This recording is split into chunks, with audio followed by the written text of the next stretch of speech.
Good morning and a warm welcome to your show, Sunny Mornings in Encinitas. I'm your host, Melissa, and it's Thursday, July 23rd. You'll be interested to know. 27 years ago, today in 1999, the Chandra X-ray Observatory lifted off to begin a mission that captured extremely sharp X-ray images of superheated gas swirling around black holes and within distant galaxy clusters. That achievement transformed astronomers' ability to study high-energy universe processes by providing detailed observations that reshaped models of black hole growth and cosmic structure formation. So now you know. And now, it's time for the Surf Report. Thursday in Encinitas. This morning, it's looking fair with waves at 3 to 4 plus feet. The swell is holding steady through the morning before dropping slightly to 2 to 4 feet by mid-afternoon. Winds are currently sideshore at 4 miles per hour, shifting onshore later in the day, adding some chop to the surface. Best time to ride is at 9 a.m. with the 3-foot outgoing mid-tide, when the south-southwest swell is 3 feet at 13 seconds, and the onshore wind is 3 miles per hour.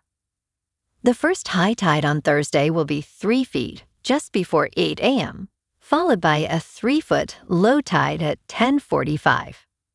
The nearshore buoy at Beacons reads 74 degrees for the water temperature.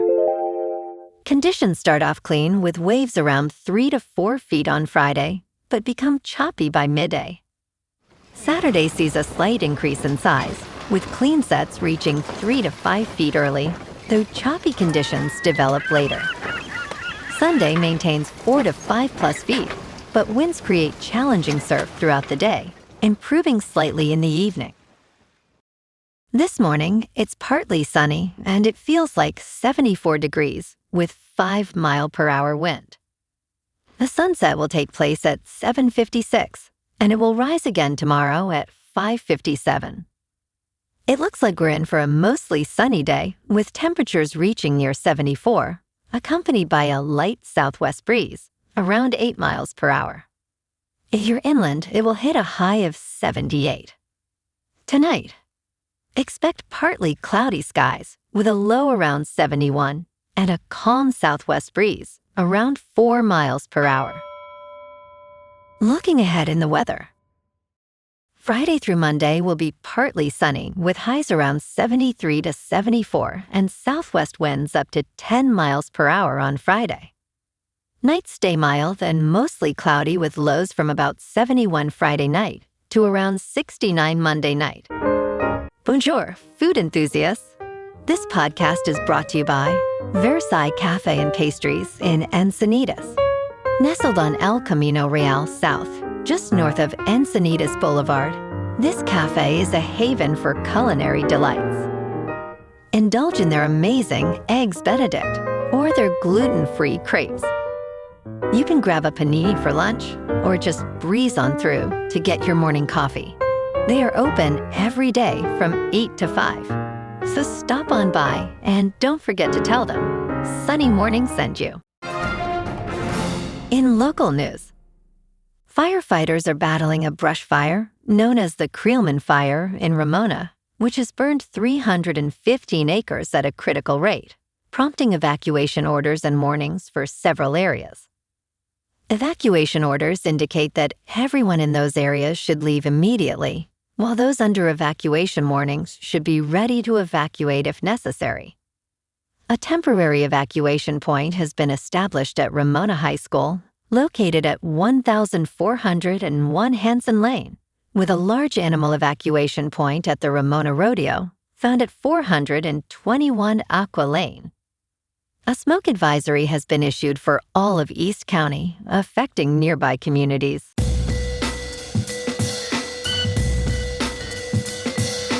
Now on to sports. Caitlin Clark, the superstar guard for the Indiana Fever, is one technical foul away from being suspended for one game. She received her 7th technical foul of the season on Wednesday night during a blowout home victory over the Connecticut Sun. The Women's National Basketball Association allows players to receive up to 8 technical fouls before facing additional penalties. Since Clark has 7, she is at risk of missing a game in the regular season. Another technical foul would lead to her suspension, which is a likely scenario given her competitive nature. The Fever's next game is on Tuesday in Seattle. In local sports, the Padres are back in Atlanta this morning for Game 4 of their series against the Braves, trailing 2-1. First pitch is at 9:15 at Truist Park, with Griffin Canning taking the mound against Atlanta's Chris Sale. San Diego fell 6-7 yesterday in heartbreaker fashion.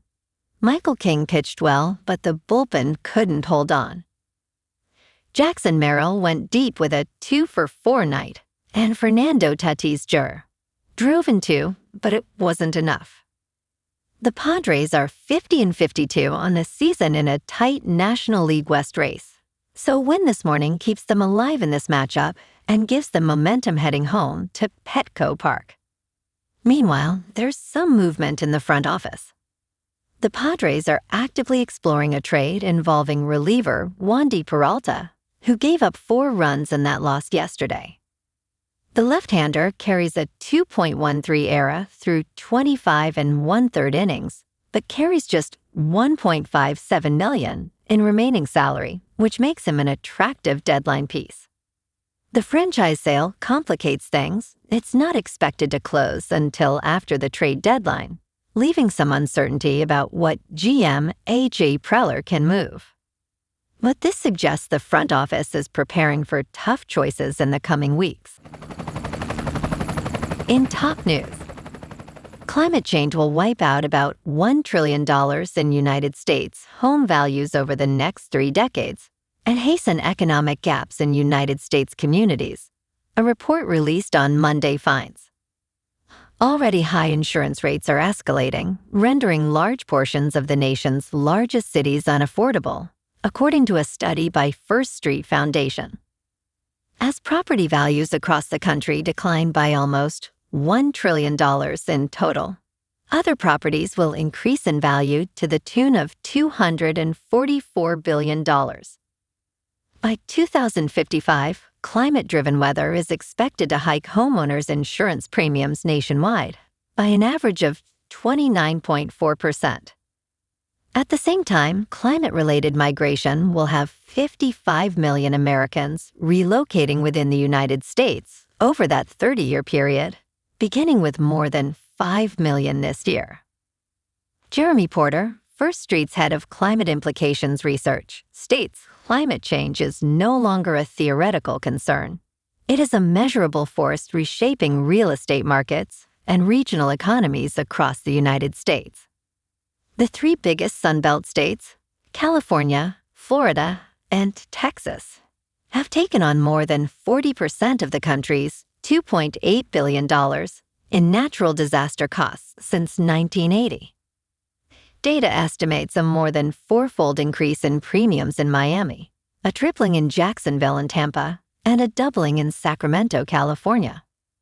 Some counties in California, Florida, and Texas will experience net declines of 10% to 40% in their property values by 2055. Last month saw dozens of people killed, tens of thousands evacuated, and thousands of structures damaged or destroyed in the Los Angeles area due to wildfires. In business news, Goldman Sachs has created a new platform to expand its offerings for wealthy clients and family offices who increasingly want direct stakes in fast-growing private companies, CNBC has learned.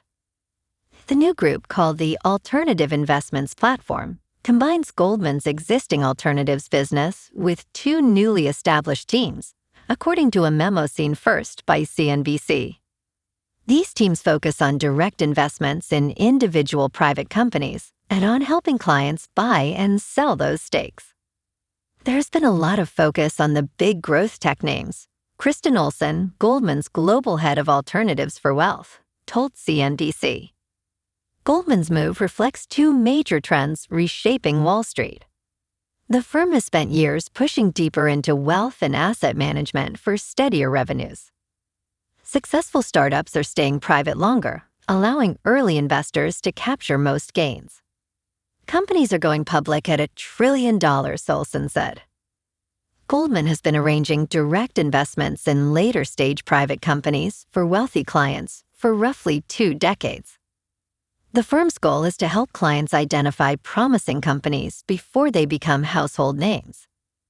Goldman focuses on later-stage companies with established products, meaningful revenue, and clearer paths toward profitability.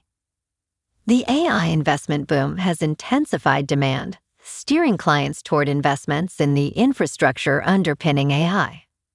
The announcement comes days after Goldman reported record quarterly revenue, highlighting AI-driven activity across its businesses. The announcement formalizes Goldman's growing business, helping clients find liquidity for private investments.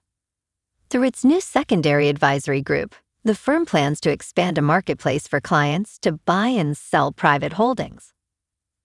Olson stated, "We said, let's break that out and let's make it very clearly defined as something that we're leaning into." In crypto movement, Bitcoin is down 1% to about $66,000. Ethereum is down 1% to just over $1,900. And XRP is down 1% to $1.13. Moving on to a more local vibe. In our community spotlight on health and wellness, we are working with a national Pilates studio to bring you some free classes, so listen up. Check out Club Pilates, with several locations in the San Diego area. Pilates presents a comprehensive wellness approach, cultivating strength, reducing tension, and elevating mental well-being. Scientific research affirms its benefits. So now you can check out Club Pilates for a free class, with locations in Encinitas, Solana Beach, Oceanside, La Jolla, and more. Just be sure to tell them Sunny Morning sent you by. And now, back to the show. Let's talk tech. Alphabet investors have expressed concerns about the company's substantial artificial intelligence spending, but recent earnings suggest a positive outlook. Google's cloud business is thriving, with revenue soaring 82% to $24.8 billion, surpassing analysts' expectations. Enterprise artificial intelligence solutions and infrastructure played a significant role in this growth. The company's profit reached $112.1 billion, a remarkable increase from last year's profit of $28.1 billion.